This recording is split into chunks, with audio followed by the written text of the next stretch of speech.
Hello children, welcome to the continuation part of lesson number 4, Structure of Ocean Floor. In the first part we have seen what is ocean floor, what is relief of ocean floor, continental shelf, continental slope and abyssal plain, mountain ranges and plateaus. Children, the hills and mountains found on the ocean bed are called submerged hills and mountains. These hills are not very small. These hills are hundreds of kilometers wide and thousands of kilometers long. Peaks of some of these submerged hills come above the sea level. They are visible to us as marine island. Means the landform which we know as island. That is not just a piece of land, but it is the tip of the mountains which are submerged under water. Iceland in the Atlantic Ocean, Andaman and Nicobar in the Bay of Bengal are examples of such islands. The summits of some marine islands are flat and extensive.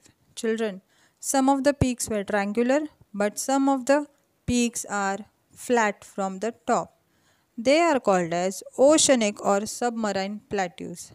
For instance, Chagos Plateau in the Indian Ocean. So children, what we have to remember?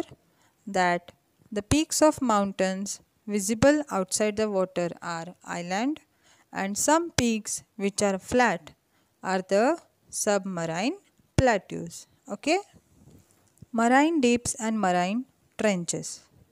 On the ocean bed, there are some landforms which are deep, narrow and steep. Means how the mountains are going up from the land, above the land. Like that, some landforms are going down, below the land. They are called marine deep or trenches. Generally, the shallower are called marine, while the deeper ones are extending for longer distance are called trenches.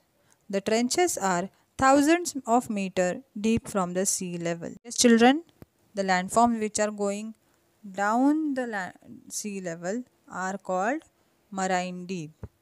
The shallower one are marine deep and the deeper ones are trenches. Okay.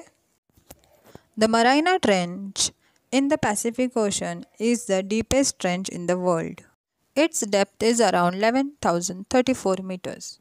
The mid-oceanic submerged hills and marine trenches are geologically the most active areas of the ocean bed in the world. There are many active volcanoes here. These areas are also earthquake-prone areas. Earthquake and volcanoes eruption occurring in the ocean bed gave rise to tsunami in the nearby coastal areas. Yes, children, what we have to remember about Mariana Trench?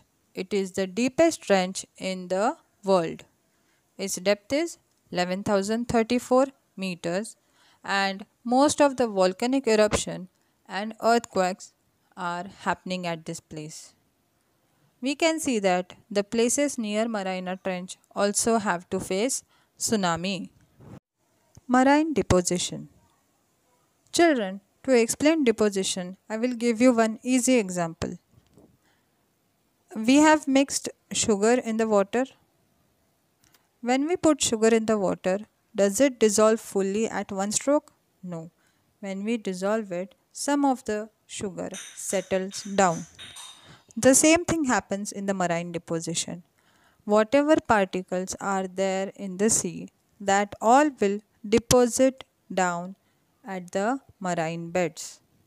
The marine beds are the deep parts of the world in respective region. Marine deposit, pebbles, clay, soil, etc. brought by the rivers, glaciers, etc. from the continent occurs mainly on the continental shelf. These are called marine deposit. Lava and ash erupting out of volcanic eruption is also found here. Means where we can see the marine deposits on the continental shelf. And last one is marine oozes. Fine soil particles are deposited on a large scale. remains of marine plants and animals are mixed in this deposit. This mixture is made up of fine particles and lies in the form of fine clay. This is around 30% of deposit. These are called marine oozes. Yes, children, the small fine particles of clay and remains of plants and animals is called marine oozes. Besides, some human-induced materials, sewage, solid waste, radioactive material, waste chemicals, plastic, etc. prove hazardous to. These materials are extremely harmful to the marine life and its environment. Though the polluting components are less, their nuisance value is more.